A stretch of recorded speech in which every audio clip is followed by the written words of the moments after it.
რა მნიშვნელობა აქვს დისციპლინას ჩვენს ცხოვრებაში და როგორ ავიმაღლოთ მოტივაცია? თემაზე სასაუბრო ჩემო გვერდთა ფსიქოლოგი მარინა კაჭარავა. ქალბატონო მარინა, მოგესალმებით. გილოცავთ დღესასწაულებს, შობა ახალ წელს, ნათლისღების დღესასწაულს, გუშინდელს და გვიხარია რომ კვლავ გვაქვს თქვენთან შეხვედრის შესაძლებლობა. დისციპლინაზე უნდა ვისაუბროთ და მოტივაციაზე. ალბათ ძალიან არის ერთმანეთთან დაკავშირებული დისციპლინა და მოტივაცია. და დისციპლინა თავის მხრივ მოთმინებასთან არის დაკავშირებული. საერთოდ რა არის დისციპლინა და რაში გვჭირდება? ამით დავიწყოთ. დისციპლინა არის გამარჯობა, მეც მოგესალმებით, პირველ რიგში გილოცავთ ყველა დღესასწაულს და მადლობა ამ საინტერესო თემისთვის. დისციპლინა არის რიტმი. რიტმი, რომელიც საერთოდ ჰარმონია არის რიტმი. სამყარო არის შექმნილი ისე, რომ ყველაფერი არის რიტმულია. ეს ჩვენ ცირკადული, იგივე დღესადღეღამისო რიტმი იქნება ეს თუ ვთქვათ, როცა გვძინავს, როცა გვიძავს, ის კვების რიტმი, ანუ რაღაც რეჟიმი, რიტმი, დისციპლინა, ყველაფერი ერთმანეთთან კავშირშია და პირდაპირ კავშირშია მე როგორც ფიზიკურ, ასე ფსიქიკურ ჯანმრთელობასთან. იმიტომ რომ მართალია შეიძლება ადამიანისთვის იყოს მოსაბეზრებელი, ზოგჯერ ეს რუტინად გადაიქცეს, თქვათ იგივე ერთ და იგივე დროს ადგომა, საუზმე თუ სადილი და ასე შემდეგ, მეცადინეობა, ვარჯიში და რასაც ვაკეთებთ, როგორც ვცხოვრობთ, მაგრამ წარმატებაც და ამ საქმის გამოსვლაც არის დაკავშირებული და პირდაპირ კავშირშია იმ როგორ გვიჭირავს ეს რიტმი.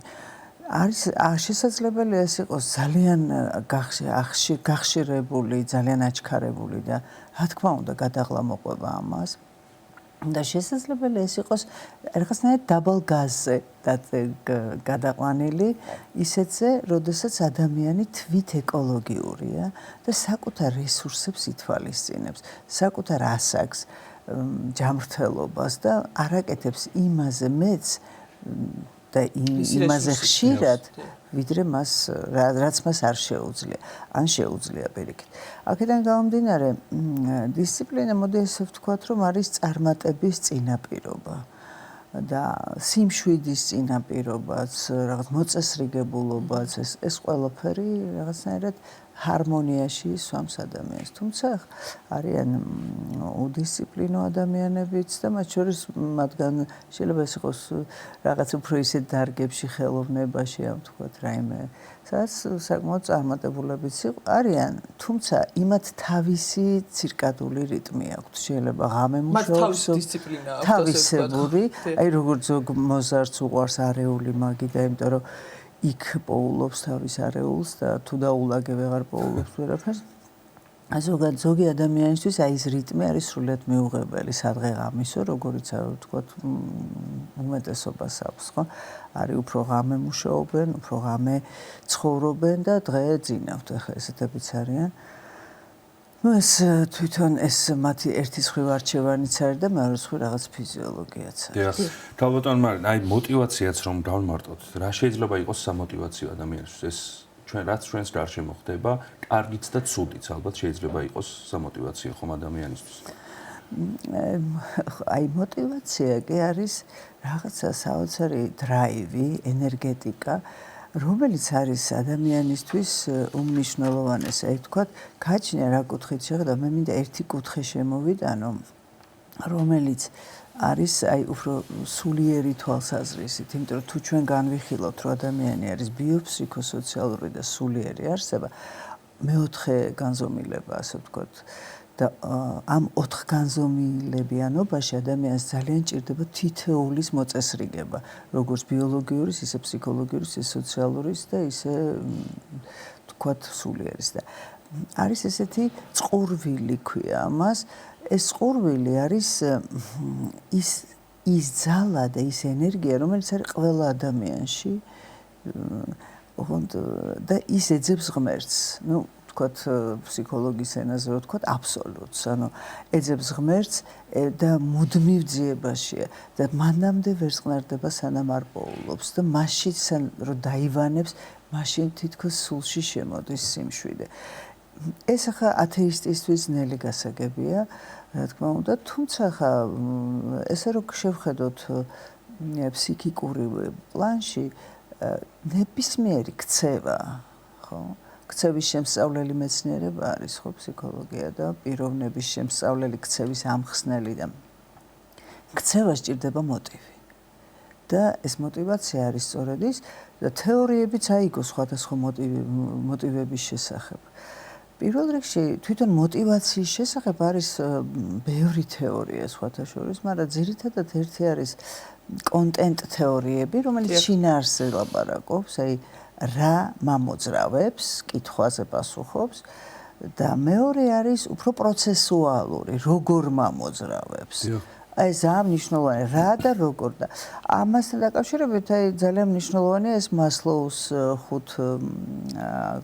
ხუთი მდგენელიანი ასე ვთქვათ პირამიდას რო ეძახიან ეს არის საჭიროებათა მოტივთა იერარქია ნიც ვის და რა თქმა უნდა იმაში იწყება როგორც ფიზიოლოგია არის ასევე უსაფრთხოება არის ასევე არის სოციალური შრომა და ეს ასევე არის აღიარება პატივისცემა და მეხუთე ბოლოს არის თვითრეალიზაცია და სწორედ ეს კიდევ ზოგჯერ ამატებენ კიდე 3 და 8 საფეხურსაც ამბობენ მაგრამ ძირითადად ეს ხუთია ეს თვითრეალიზაცია არის ერთ-ერთი ყველაზე მნიშვნელოვანი ადამიანისთვის მაგრამ კითხვაზე პასუხი უნდა იყოს ეს კითხვა უნდა იყოს რისთვის მჭირდება მე ეს ყველაფერი და სხვა შორის აი მთელი რიგი სავარჯიშოები არის როდესაც რაღაცა მიზნის დასახვა რომ ხდება ამ მიზნის რა მინდა რომ მივიღო და ძალიან მნიშვნელოვანია რისთვის უნდა მივიღო ეს რისთვის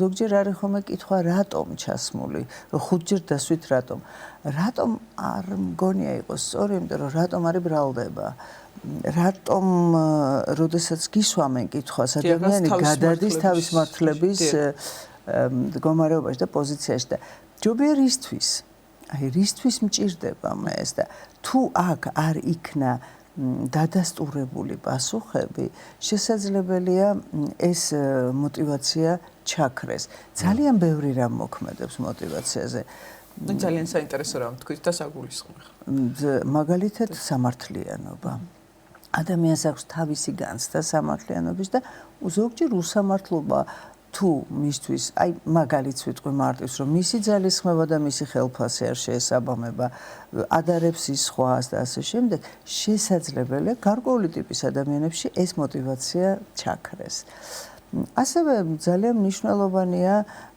რა გარემოში არის ადამიანი ეს გარე мотиваტორები არის იგივე ხელფასი იგივე ვთქვათ რაღაცა სამსახურში რა პირობები აქვს ადამიანს ამდენად სიამოვნეს მაგრამ ამაზე უფრო მნიშვნელოვანი ყოფილა ადამიანისთვის აღიარება, პატივისცემა, როდესაც მას აღიარებენ, პატივისცემენ იქსაც არის და ის გრძნობს რომ ვალიდურია, საჭიროა. ანუ ხელფასზე უფრო მნიშვნელოვანი და თქო რაღაც ფინანსურ მოდი ვიტყვი არანაკლებიც, იმიტომ რომ შესაძლებელია იმიტომ რომ ადამიანისთვის ძალიან მნიშვნელოვანია რომ მისი არსებობა იყოს გამართლებული, ხო?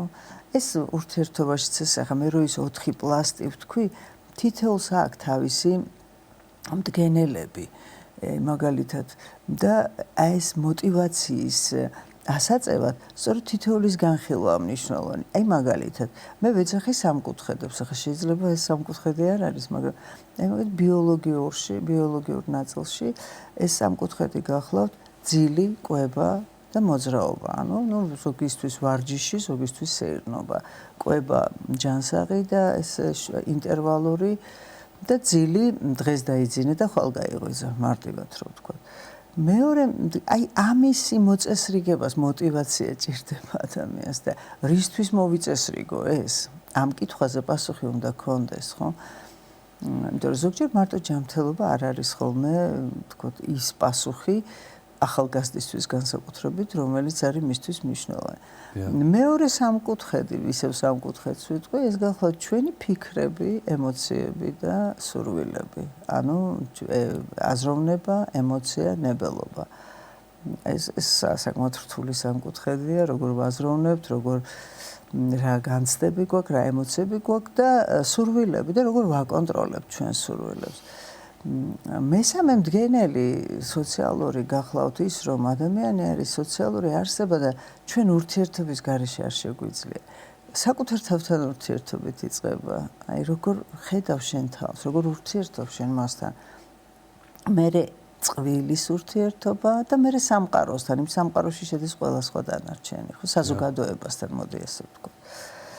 ესეც რაღაცნაირი სამკუთხედია. და აი მეოთხე სულიერი განზომილებას, რომელსაც ვეძახით, ეს არის აქ შემოდის სინდისი, ანუ ღვთისხმა ადამიანში, რომელიც არის ჩვენი მაკონტროლებელი, ქცევის კორექტორი, რაღაცა ვთქვათ, როგორც არის ნუგეშინის მცემელი, შინაგანი ვთქვათ, რომ აი ან პირიქით რაღაც დამონათებელი, ხო, სინდისის ქენჯნა, როდესაც გაქვს.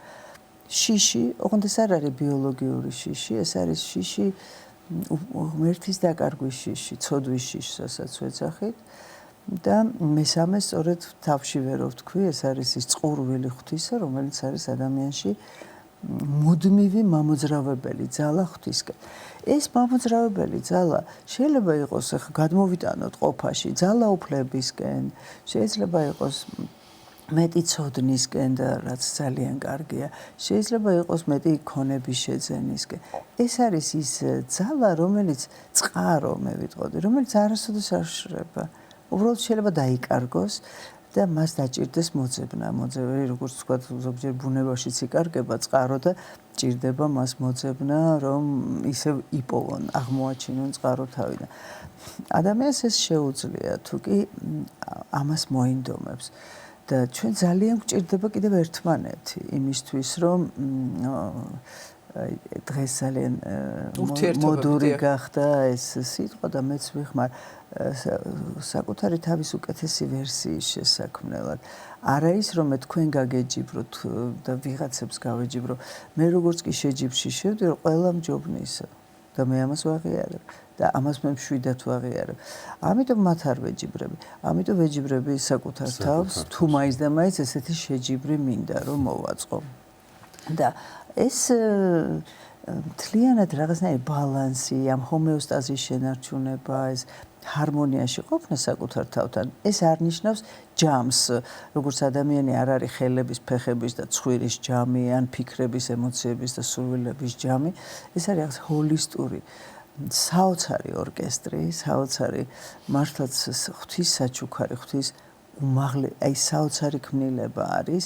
ჩვენ როდ მივეჩვიეთ ამ სასწაულს და აღარ მარტივად გვეჩვენება. ძალიან მარტივად გვეჩვენება, აი ჩასახვიდან მოყოლებული ადამიანის ცხოვრება. მართლაც სასაოცრება. ქალბატონო მარინა, ისევ დისციპლინას რომ დაუბრუნდეთ და ეხლა იანვარია, დღესასწაულები გავიარეთ და ალბათ დისციპლინისგან დასვენებაც არის აუცილებელი და რაღაც საჭირო, გარკვეული ხნით ამოვარდნას გულისხმობ. რაღაცა პერიოდი, ვთქვათ, რაღაც სხვა რეჟიმზე გადასვლას, მაგრამ ეს თუ გრძელდება უკვე დიდხანს და განსაკუთრებით ბავშვების შემთხვევაში ჭირს ხოლმე ჩვეულ რუტინას დაუბრუნოთ, ესე იგი ჩვენი შვილები და დაუბრუნდნენ ისინი ისევ სწავლის მიღების რეჟიმს, ვთქვათ, და ისევ ადრე ადგომის და ასე შემდეგ, იმიტომ რომ სრულიად სხვა ტალღაზე გადავერთვებით ხოლმე.